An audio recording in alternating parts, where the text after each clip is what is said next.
Welcome back to Spyro. We're off to go visit Clark Kent out in Metropolis this time. If Clark Kent is a robot. Hey, he was.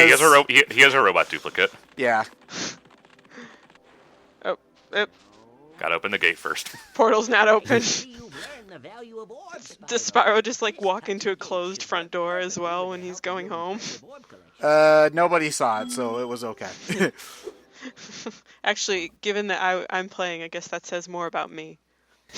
Cue the John Williams score. I like this No level. time to waste. Oh wait, You actually do fly in this level. do you fly get a through super rings? Do you fly through rings? No. Aw. What? You chase sheep in flying saucers. Why the hell is every movie-related music track that's iconic a John Williams theme? Because he's a damn good composer, and No, but he's not the only damn good composer. he's you know what? Well, I mean, Lord of the Rings was on John Williams, so Yeah, but Lord of the Rings was less iconic theming and more just really good leitmotifs. Like really goddamn good leitmotifs. It was more about the way the music played with the film than it was the music itself.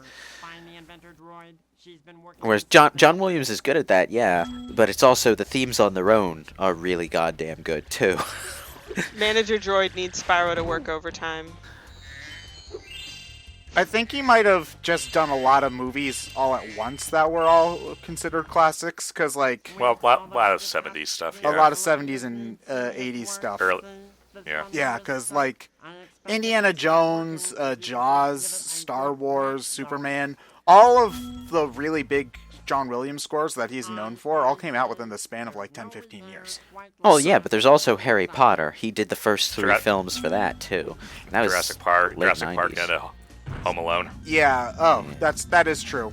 Although that's one thing that annoys me about Harry Potter is that all of the later movies try to pretend that the John Williams score doesn't exist. Like They use recurring themes from it, but they also, well, they can't use too much of it because it's not John Williams composing the score, and two, well, they have to have their own internal musical consistency, and that means they have to focus on their own musical theming throughout each individual film. yeah, So- but they don't play like I remember when I was watching. I think it was either Half-Blood Prince or Deathly Hallows Part 1. I never actually watched Part 2. They only played the do part like at the very beginning for like 3 seconds, and then they never brought that back up for the that rest. theme is like really whimsical and lighthearted. They don't really play it in its full glory again until the happy-go-lucky epilogue. That's when they bust it out. Yeah, oh, well, I guess that's shame on me for not watching Deathly It's Hallows also Part 2 Hedwig's then. theme, and Hedwig dies at the beginning of Deathly Hallows. Oh, that's another reason why I hate that movie. Why does everybody need to goddamn die? Like, oh man, we gotta show Oh, I it's forgot serious. that she died. That's not Because death is edgy. that's not the movie's fault. That's actually true to the In the book. book. Oh well, I'm not just blaming the movie. I'm blaming the book for that too. I did not like Deathly Hallows very much at all. Again, Because- death is edgy. Yeah. It wasn't about it being edgy. It was more about it trying to be like an actual war. Because before Deathly Hallows, whenever a character died, it was always during the climax, specifically during the climax, and it was always on screen where Harry could see it. Whereas in Deathly Hallows, you had So the secret to survival is staying out of Harry's line of sight. Gotcha. yeah, but Deathly Hallows threw that out the window by having side characters that you never expected could die, having like more than half of the deaths happen off screen where Harry wasn't there to see it. Yeah, that's what And- bothered me a lot because I know It's not- it felt manipulative to me. It's not it's not overly dramatic exactly. What it is Deathly Hallows compared to the other books throws out a lot of its feeling of formulaic structure, because that's the point where Harry becomes, well, in the wizarding world at least, a legal adult, no longer in school, with no structure to speak of to his life apart from what he and his friends make for themselves. I get what they were going for. It's just like it didn't feel it. I don't know. You don't kill the owl. Like, come on, we love that. We love that thing. Well, that I think you could see as subverting a trope that like it's like in disaster movies, like you don't kill the dog. Like that's inverting a common trope that. Well, because everyone hates it when you kill the dog. Exactly. So I actually do respect like that sort of subversion of a trope that like the owl would die.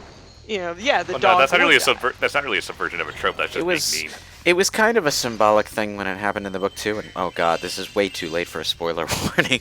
But it wasn't just Harry's owl that died. Basically the same, like within a moment of Hedwig dying, he also loses his broomstick. It just falls. Oh no, not the piece of wood. Loss of Well, childhood. keep in mind, the broomstick he had at that point was a firebolt, basically the most expensive piece of sporting equipment in the wizarding world at that point in time. And you can get some new Air Jordans. I mean, he basically lost things that were given to him by his two sort of surrogate father figures because the owl was given to him by Hagrid, and spoilers, the broomstick was given to him by Sirius. And no,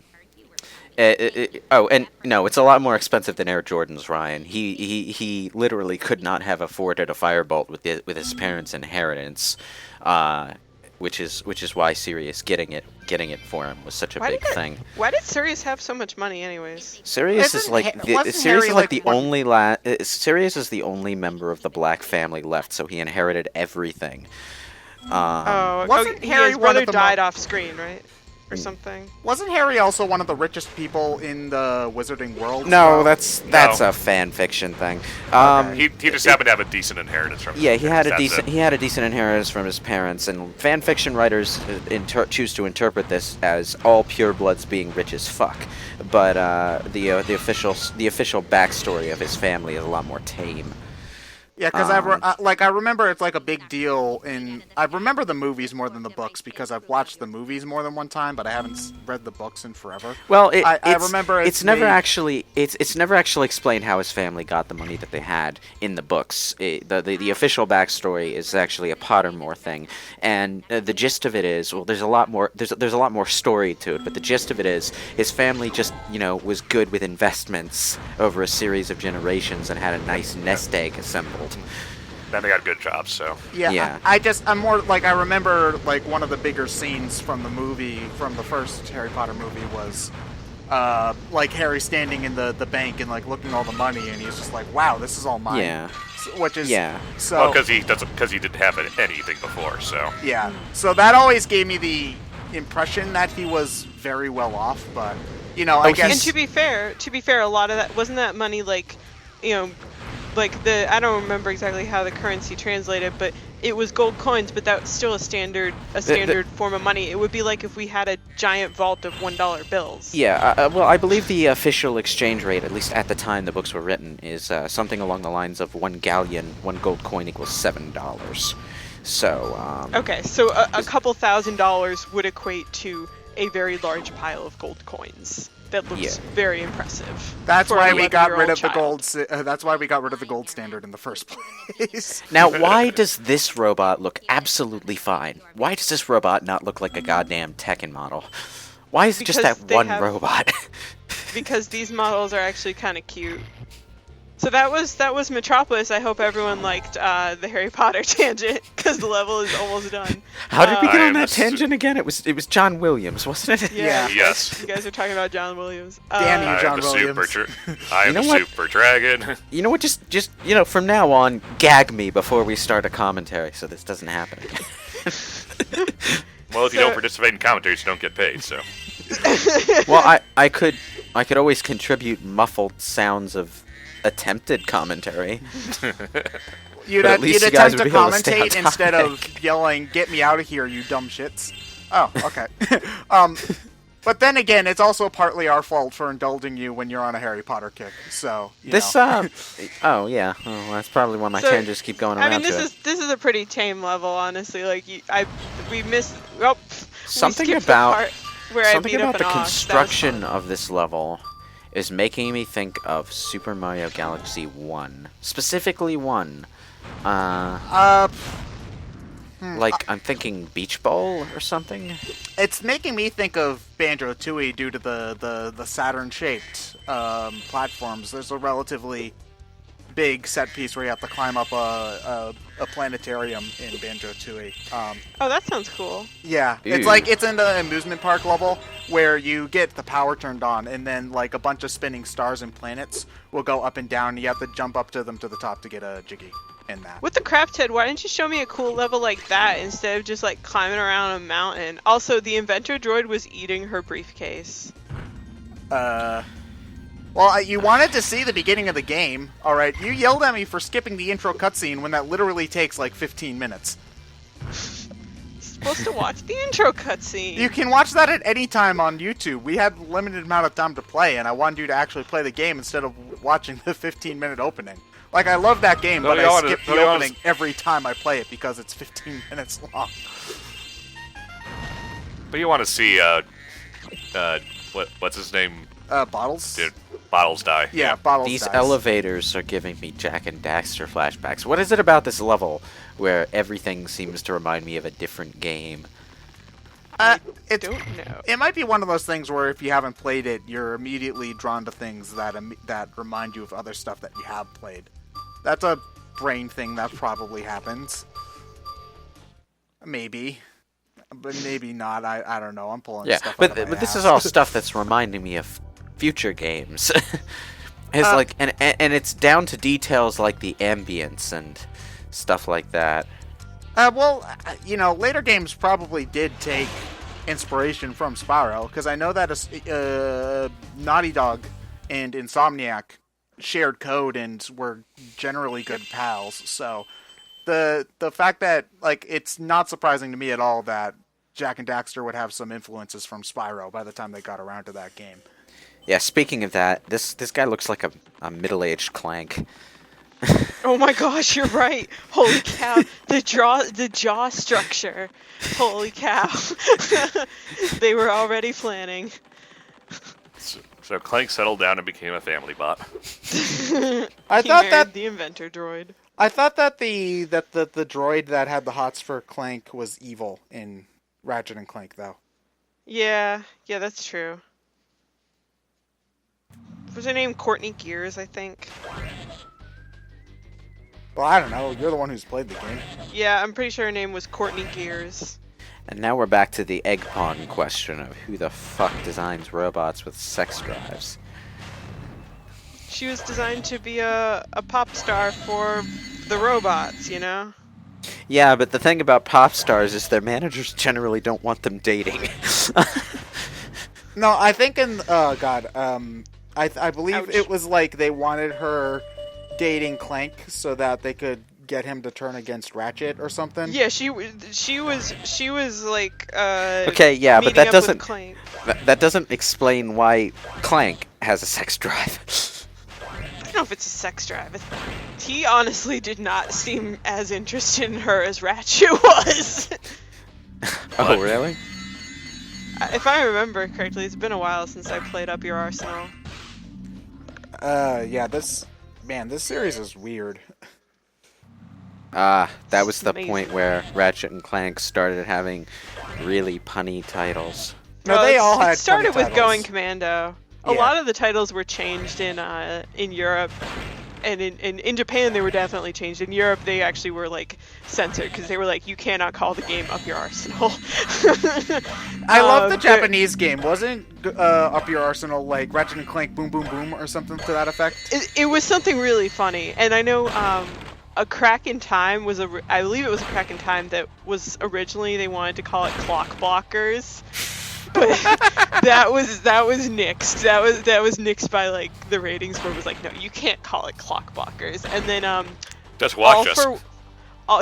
All for One, the 4-player co-op game. I believe it was going to be called like 4-play. Like 4, with the number 4. Yeah, that didn't even. Yeah. I don't even know what the innuendo is supposed to be for that one.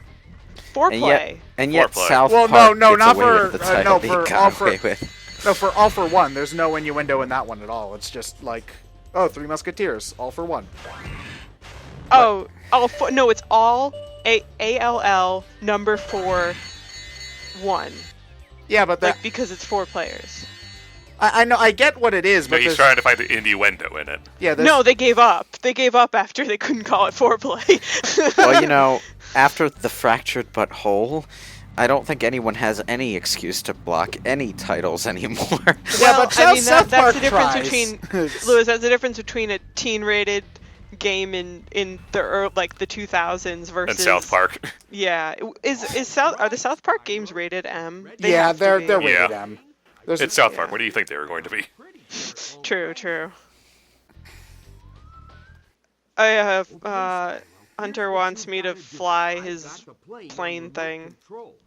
you already Hunter's know how flying to, a drone. you already know how to fly, dude. Do it yourself. No wait, he's He's flying withholding the plane. orbs from us to make I'm his challenge shooting. game. Why am I flying on a plane? I can already fly in this level.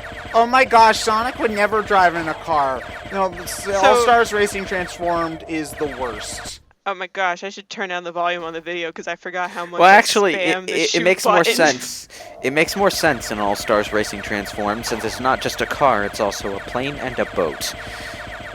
Both of which are things that Sonic definitely needs. So I'm sure you all can see my strategy for this is Just keep firing. just hold the button down and just Keep steer. firing, assholes. Yup. Thank goodness it's got auto fire though, because if you had to like use a turbo button, Is this a rail shooter? Yep. Yep. You have to hit all the targets. Some of them get a little tricky. I mean, obviously, right now this isn't too bad. it but- takes a bit of time for your shots to like catch up with the aiming. I notice. Absolutely. Yeah, you kind of just have to like. I mean, they do shoot in the area, but yeah, you have to be on top of things. Like that one that was way at the bottom of the screen. Oh, that's hard. That one right there. Okay, you lucked out and hit that one off screen. Yep. It's really good that it counts it. That would be obnoxious if it didn't. Hey! Gosh, Hunter's voice acting. Is it Greg Berger kind of phoned it in for Hunter. So, Hunter, why are you continuing to hold these orbs against us? Does it get any better in Spyro 3? A No. little bit. I think he was a little bit. He sounded a little less derpy in Spyro 3, but he's still an idiot. And we now have all 64 orbs. Yeah. So I have 100%. But Not quite. I think. Well, no, I'm missing gems from Moneybags. But yeah, need to go be Ripto. Then Next why is time? there 2 parts left, Catherine? Huh? I'm really But there's bad at the stuff- final boss. I just die repeatedly. No, I'm kidding. Well, there's stuff after the game, don't you know? there's. We gotta go to Dragon Shores. Spyro's gotta get tan and do whatever you do at Dragon Shores, which we will find out in part When we 22. get to it. Next time on Spyro Ball Z. Spyro, rock to Spyro. Well, no, it Ball would Z. still be Dragon Ball Z because he is a dragon. I know that's a joke. Haha, I'm funny, except not. No, you're not.